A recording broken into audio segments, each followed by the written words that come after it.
You are getting ready to listen to the voice of Dr. Rhadi Ferguson, 2004 Olympian, four-time national judo champion, Brazilian Jiu-Jitsu black belt, author, speaker, and coach.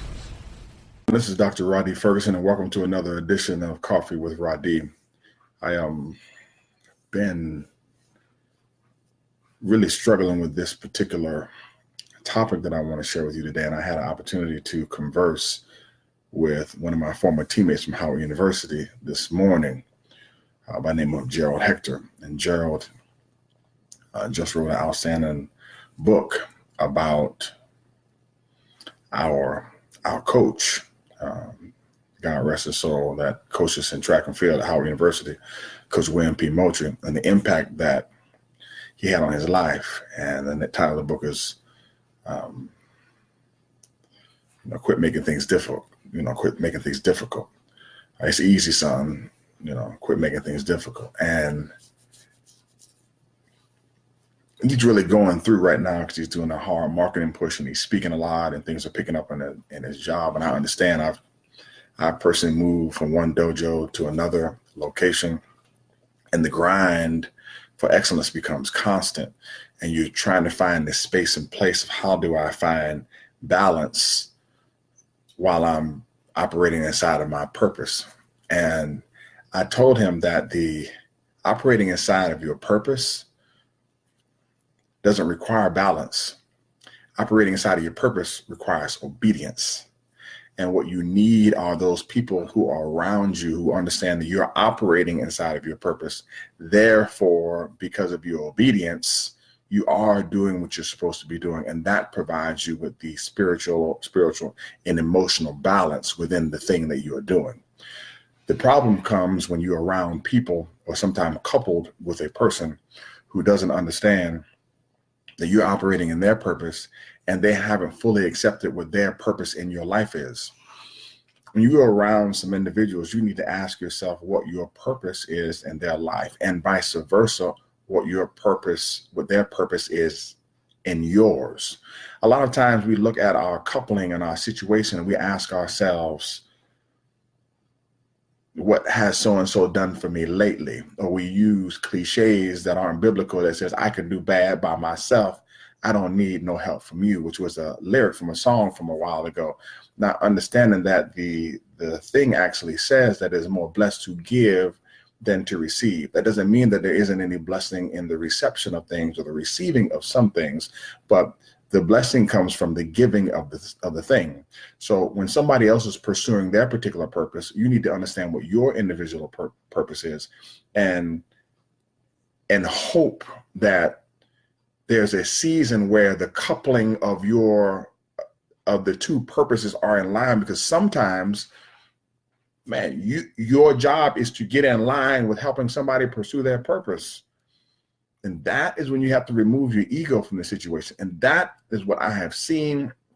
I'm talking to you from the experience of somebody who has been married for 17 years and who went through a divorce. And I can tell you from on the outside, as I see people who are going through tough spots in their relationships, they get this point where everybody believes that they're supposed to be the quarterback. It can't happen. Can't. There's usually one ball, man. Somebody has to run, somebody got to block, somebody got to throw it, somebody has to catch, and two people can't score at the same time, but the team wins in the end. And when you start getting involved in how many yards that you have, or how many catches that you have, or you don't see your name on the big screen, then you lose sight of the benefit of coupling and creating a team. You don't understand that two are better than one because they have good reward for their labor. And then you stop operating in your purpose in the purpose of creating the team in order to move forward. And then you're alone, and you will feel great. Because if you want to go fast, you go by yourself.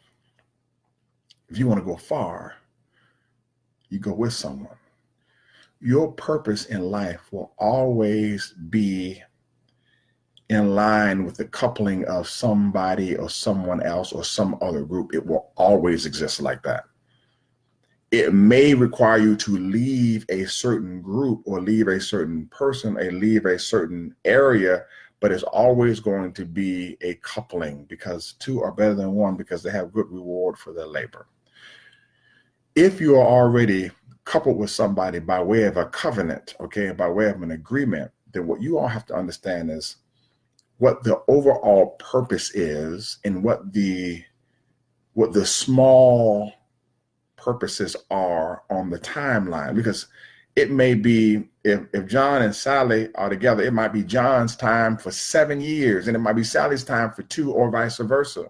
Because I tell people relationships aren't 50-50. So for you to go and say relationships are 50-50, no, relationships aren't 50-50. Relationships are 100, period. And you might have 90 and the other person might have 10, and it might be like that the whole time. You might be in a situation with somebody where somebody has a bunch of strengths, and what you need right now in the business situation caters to that person's strengths. But it might be one thing 3, 4, 5 years down the line, which is a small linchpin for the whole thing to move forward, that the other person has. And if you reduce what the other person brings to the table, you're going to miss that particular linchpin situation to take you to the next level. Purpose and patience. Purpose and patience. There's no balancing act within the purpose. The purpose requires enthusiasm. The purpose requires for you to understand, as my business partner, Coach Arlo, says, for you to understand that sacrifice is a farce. There is no sacrifice. When you're operating inside your purpose, you're really not making a sacrifice. You're just doing what you're supposed to do because you are operating within your purpose. It's not a sacrifice, not for you. Now, other people on the periphery who have not agreed or accepted your purpose will look at getting behind your purpose as a sacrifice. So there are people say, I sacrificed part of my life to, no, I didn't. I'll tell you this. I'm 100% divorced now. I didn't sacrifice a part of my life in my marriage. I gave my life to the marriage. The marriage moved forward. People inside the marriage did well. The children flourished, and I didn't make zero sacrifice. I did what I wanted to do at the time. I wanted to be married. I was married, gave into the marriage, did not make any sacrifice. I wanted to go to the Olympics. I went to the Olympics. I got up in the morning. I trained. I didn't make any sacrifices. The people on the outside who felt like they did not operate within the purpose that I had or I wanted to, they would have felt like they sacrificed. If you feel like you're sacrificing, you're not operating inside of your purpose. You either, one, need to sit down, fast, pray, meditate, and get some mental, spiritual, and emotional clarity, or go to counseling and get some clarity on your purpose, on your goals and your vision, or you need to remove yourself because you're not in line with your purpose. Very simple. Very, very simple. I can tell you right now, if you're trying to create some type of balancing act, thus making everybody happy when you're trying to operate inside your purpose, you are actually being disobedient because your purpose does not have anything to do with everybody's happiness. Your purpose has to do with obedience. That's why you understand that over a period of time that obedience trumps sacrifice. It does. Because here's what happens. You have to make a sacrifice because you weren't obedient. But if you are obedient, you don't have to go back and make a sacrifice. Man, don't make me, listen, I don't want to jump into it that deep because I'm going to lose some of y'all.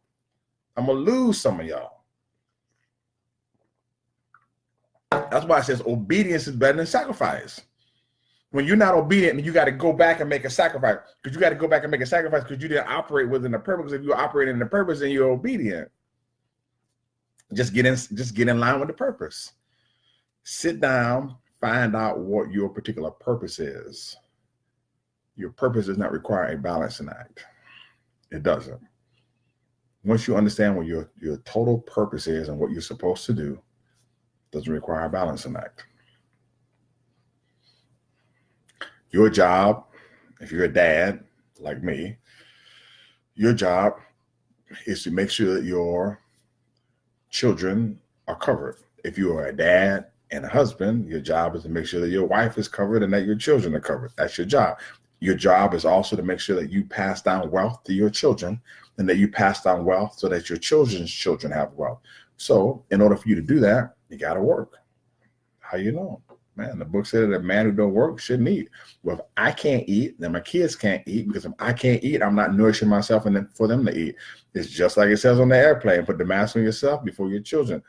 I can't deny myself oxygen and then give them oxygen. So I have to make sure I eat so that they can eat. So things become very, very simple in terms of order. What happens is, and from what I've seen in my personal life and what I see for looking out at people in the world, is people have done things or are doing things out of order or want to create their own order or their own rules when they go along. And if you and I sit down and we play a game, call it game life, if we play the game and we make up our own rules as we go along, people are going to start butting heads because people aren't going to agree. You can't play a football game. You can't play soccer without a common rule book. You can call the rule book what you want. You can call the rule book archaic. You can call the rule book patriarchal. You can call the rule book matriarchal. You can call the rule book racist. You can call the rule book biased. You can call the rule book whatever you want to call the rule book. I tell you what, the rule book doesn't care. What you do need to agree on is you and the person that you're dealing with. If it's in business or if it's in life or if it's in a relationship, you guys need to sit down and come up with a rule book. I don't care. You guys can even, if you like, if you're that silly, you can even write down your own rules if you like. Write down your own rules. But you got to come up with a rule book, because if you don't come up with a rule book, you're going to end up with a lot of, mistakes, accidents, misunderstandings, and there's already enough of those particular things. But there has to be some type of rule book, because the relationship or the relationships that you're in, the main one and the ones on the periphery, the ones where people are pulling at you for balance, those people need to understand what your purpose is. And they don't understand what your purpose is. They don't understand the book or the rule book that you're operating from. If they understand the rule book that you're operating from and the framework from which you exist and how you move, it's very easy for them to understand if they want to get in line with your purpose or if they do not. And that's just it. Because your purpose is like a car. Your purpose requires drive, because you have to be driven in order for you to operate inside of your purpose. It's just not a magical thing. And then your purpose needs gas. It needs people on the outside pumping into you through exhortation and helping you and encouraging you so that you can keep moving forward. Your purpose also requires some maintenance. Sometimes you need emotional maintenance. You need to sit on somebody's couch, make a phone call, be with some friends. It requires maintenance. It does. And then you got to also understand that your purpose also requires some passengers. You need some people who are going to help you and who are going to help you navigate some of the difficult roads that you have. But the most difficult thing that I've ever seen people understand is that your purpose has one steering wheel in it. And the problem that I've seen is that everybody in the car that you have who are close to you, they try to pull on the steering wheel when you're inside of your purpose, because they feel that they want to drive now, not understanding that they're supposed to navigate now. When we finish getting where we're going, I get out, I'll get in the passenger seat, you can drive, I'll help you navigate, and we can continue to go. If your vision is short-sighted and you don't understand that your purpose sometimes requires you to drive and sometimes requires you to ride, you will never fully reach your spiritually intended destination, but you will feel like you have reached where you're supposed to be because it's where you wanted to get out. Jesus. You're going to miss that whole thing. You'll feel personally like you went where you were supposed to go because it's where you got out. but you limited the total value of your whole trip or your experience because you wanted to drive or you didn't want to ride. Your purpose requires a lot of patience. And if you choose to have friendships and if you choose to couple yourself with certain people, you need to understand that there's a overarching purpose. And then each person in that relationship has a purpose. And both purposes, they can go on at the same time, but both can't lead at the same time because there's only one steering wheel. There's only so much time. There's only one ball on the field and everybody can't score. Your purpose is yours. The people who you're around have their own purpose too. There will be a time when you're supposed to fully fulfill yours, and there will be a time when you're supposed to help other people fulfill theirs.